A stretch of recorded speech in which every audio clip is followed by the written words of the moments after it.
ibinyabiziga bituye mu mujyi wa Kigali byiganjemo moto n'imodoka nyinshi. Iyo ugeze mu muhanda uba ubona buri muturage wese utuye mu mujyi wa Kigali afite ikinyabiziga. Udafite moto uba yumva yuko afite imodoka, udafite imodoka uba wumva yuko afite za rukururane za kwasiteri, bitewe n'ibinyabiziga uhurira nabyo mu muhanda bigiye bitandukanye.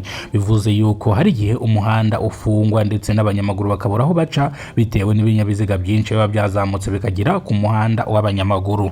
Ibi ndi kuvuga bifite aho bihuriye n'itangazo rya polisi ikorera mu mujyi wa Kigali. Polisi ikora mu mujyi wa Kigali yatangaje ko impanuka nyinshi zikunze kubera mu muhanda ziterwa n'abamotari, kandi koko nibyo nkuko muri kubibona kuri kamera zanyu. Muri kubona kuntu moto ziri kugenda zisesera mu binyabiziga mu mamoto. No kuvuga ngo iki kinyabiziga cyangwa aya makamyo muri kubona hano, aba bamotari ashiduka neza iyi kamyo yamusyonyoye atiteye ku buzima bw'uwahetse cyangwa ku buzima bwiwe, ariko murabibona kuntu abagenda asesera mu mamoto. Niyo mpamvu polisi ikora mu mujyi wa Kigali ivuga yuko impanuka nyinshi zikunda guterwa n'abamotari bakunze gukora amakosa cyane mu muhanda. Bivuze yuko ngiye kukubwira itangazo rya polisi ikorera mu mujyi wa Kigali. Rero nta kindi bigusaba, kora subscribe, ufungura inzogera ujye ubona amakuru mu gihugu cy'u Rwanda, ndetse wowe wakoze subscribe uruwa gaciro, ibyo tugizeho niwe tubikesha. Rero twikomeze ku itangazo rya polisi ikorera mu mujyi wa Kigali. Polisi ikora mu mujyi wa Kigali yatangaje ko muri uyu mwaka wa 2025 impanuka nyinshi zakunze kumvikana cyangwa zakunze kumenyekana, zose zaterwaga n'abamotari bakunda gutwara ibinyabiziga byabo bakagenda basesera mu mamodoka, ugasanga bikuyeho gusekurana cyangwa kugongana.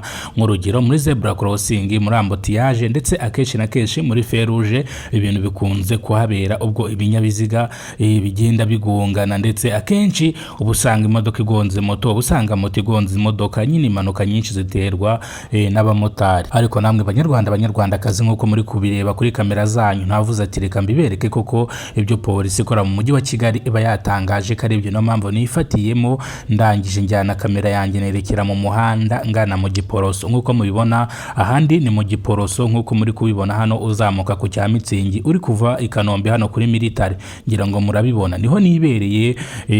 Naje kureba ibyo polisi ikora mu mujyi wa Kigali yatangaje nimbo ari byo koko, kugira ngo mbanze mbibabwire cyangwa mbibasangize nk'abanyarwanda. Iyo nsanze atari byo ntago mbibabwira, ariko rwose polisi ikora mu mujyi wa Kigali ibyo yatangaje nibyo. Impanuka nyinshi zikunze gukorerwa mu mujyi wa Kigali akenshi zituruka ku bamotari ndetse kuri moto. Bivuze ko rimwe na rimwe abamotari bisanga bageze mu makamyo abagonze, amakosa araya abamotari, ugasanga rero ni yare. Niyo nanjye nafashe umwanya wanjye ndavuga ati reka ngende nkamere nze mbibereke. Nk'uko muri kubibona hano mu muhanda, murabona yuko moto ziri kugenda zicengera mu binyabiziga zihata zisodeka. Ngira ngo namwe muri kubireba kuri kamera zanyu. Kandi noneho abamotari bahetse abagenzi, bivuze ngo ntago bitaye ku bagenzi bahetse, ahubwo bo bari kugenda basesera. Bivuze ko barimo barihata mu mamodoka. Ngira ngo namwe ibyo muri kureba ibyo ndi kureba, sibyo? Barimo barihata mu modoka. Bivuze yuko rero ashobora kugira gisida cyangwa bishobora kuba nabi, ugasanga hano uhasize ubuzima. Ubwo hariya hirya 10 na kangahe murabibuko impanuka nabakoreye y'umumotari yari ari munsi y'imodoka, ndetse imodoka yamugonze ari munsi y'imodoka. Bivuze ngo no umumotari wamugonze arangije atinjira munsi y'imodoka ahaburira ubuzima. Bivuze yuko rero abamotari nibo bakunze gukora impanuka, kandi impanuka mbi cyane ku buryo umumotari akora impanuka iyo hadapfa umumotari hapfa umugenzi. Bivuze yuko rero biba byoroshye cyangwa biba bigize kugenda mu mujyi wa Kigali. Rero nongera kubibutsa, mu gihe uteze umumotari werekeye mu gace kagiye gatandukanye, nugakunde umumotari agenda akuhadika hagati y'ibinyabiziga cyangwa akwinjiza hagati y'ibinyabiziga. Ibi byo nuzabyemera, uzavuga ati gendera ku murongo nk'abandi. Mu gihe umuntu azashaka kudepasa amakamyo yose ayarimo hagati, agashaka guca amakamyo mo hagati, uzamubwira ati muta ntago nshaka gupfa pe, ihangane unyuze ahabugenewe. Rero ibi bintu bibabwira kugira ngo bibafashe mu ngendo zanyu za buri munsi. Ubwo polisi ikora mu mujyi wa Kigali yatangaje ko impanuka nyinshi ziterwa n'abamotari. Bivuze yuko rero mugomba kwitondera n'abamotari, mutega mukareba yuko batwaye batanywe n'ibisindisha. Igari gihe uriya mumotari aba ari kugenda asesera mu binyabiziga kuriya yanyweye ibisindisha cyangwa yanyweye inzoga nawe atari. Kandi bivuze yuko iyo uri kugenda mu muhanda wanyweye ibisindisha, nyine uba umeze nk'ikiweriweri, nta kintu nyine na kimwe witayeho, wumva uri mu isi yawe, we ikiba kiri kuri imbere gusa no gushaka amafaranga. Bivuze yuko imyuka mibi, amasatani byose biba byaguteye. Bivuze ko iyo uri mu muhanda ntubashe gukurikiza amategeko y'umuhanda, ugatangira kwica amategeko y'umuhanda. Bivuze yuko utanywe ibiyobyabwenge, utanywe inzoga, ubanyweye itabi, ubanyweye bya biyoga by'ibikorano byitwa bya kanyanga. Rero bajya bavuga ngo nta kanyanga mu mutara ndagashahurwa. Bivuze yuko rero wowe uri mu muhanda aba focus sibyo bafocus nimba umuntu agutwaye nimba umuntu agutwaye kujyanya ahantu uje n'ubwira ati we nkatakatisha mu hagati y'ibinyabiziga moto ntwara neza. Impamvu kino kiganiro nyikoze cyangwa impamvu mbace gukora kino cyegeranyo gutya nta kibageneye nk'abanyarwanda. Hari umuntu wigeze kunyandikira arambwira ati ngewe nakoze impanuka bitewe n'umumotari. Umumotari yaragiye neza twitura mu ikamyo iratugonga, gusa umumotari ahita apfa, nge ndarokoka.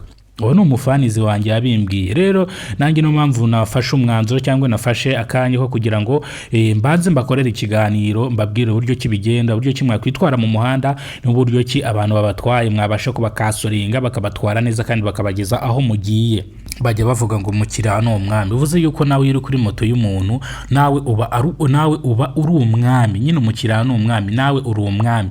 Bivuze yuko rero umumotari nazagutware agenda kunyuza hagati y'amamodoka, motari nakwishyura yanjye ntwara neza ugenda nseseka hagati y'ibinyabiziga, ibyo biba bihagije. Iyo byanze uhita uhamagara polisi rimwe gatatu ukayibwira ikibazo ufite, rwose polisi iragutabara. Igihe uwo mumotari nawe batari nawe aba yanyweye ibiyobyabwenge, ugasanga rero ugiye gupfa utazi icyo uzira. Mumenye ubwenge kandi nawe utwawe cyangwa nawe wateze KBS cyangwa wateze nk'indi modoka yose ijya mu ntara, ukabona umushoferi nubona ibyo arimo ari gutwara zigizake mu muhanda, wemeye guhamagara rimwe gatatu, ugahamagara polisi ukavuga ati n'umushoferi rero ndi kubona ari kugenda azunguza imodoka banza ashaka kutwica, mwaturebeye nimba nta kibazo afite. Rwose ugera imbere iyo modoka barihagarika bakareba nimba nta kibazo ifite, ugasanga rero utangiye amakuru ku gihe. Nimba uwo mushoferi nta modoka ze cyangwa atwaye yasinze, ugasanga biragaragaye nyine, ugasanga nimba mwari gukora impanuka kandi mukoze impanuka, ukaburenza ubuzima bwawe n'ubuzima bwa bagenzi bawe muri kumwe mwiyo KBS. Bivuze yuko gutangira amakuru ku gihe ni ingenzi, kubera yuko na polisi tubwira ngo dutangire amakuru ku gihe kugira ngo igire bimwe na bimwe idufashamo tutakwifashamo. Bivuze ko rero iki kiganiro nahanyisubikiye, nimba ari bwo bwa mbere ugeze kuno muyoboro wa Kidasamura TV Rwanda, kora subscribe ufungure inzogera kugira ngo uzajye ubasha kubona amakuru mu gihugu cy'u Rwanda. Nge mwari mubana nitwe bw'inkoro tubakora rugakonkoma Kidasamura, ndetse iyo icyumweru kirangiye mba ndi kubaragiza icyumweru cyangwa icyumweru gitangiye mba ndi kubaragiza icyumweru, ariko no munsi turi ku cyumweru, no kuvuga ngo turi hagati na weekend. Rero nongera kubaragiza Imana ibandindire ibamere umugisha, ndetse nawe ufite icyo wifuza cyangwa ufite icyifuzo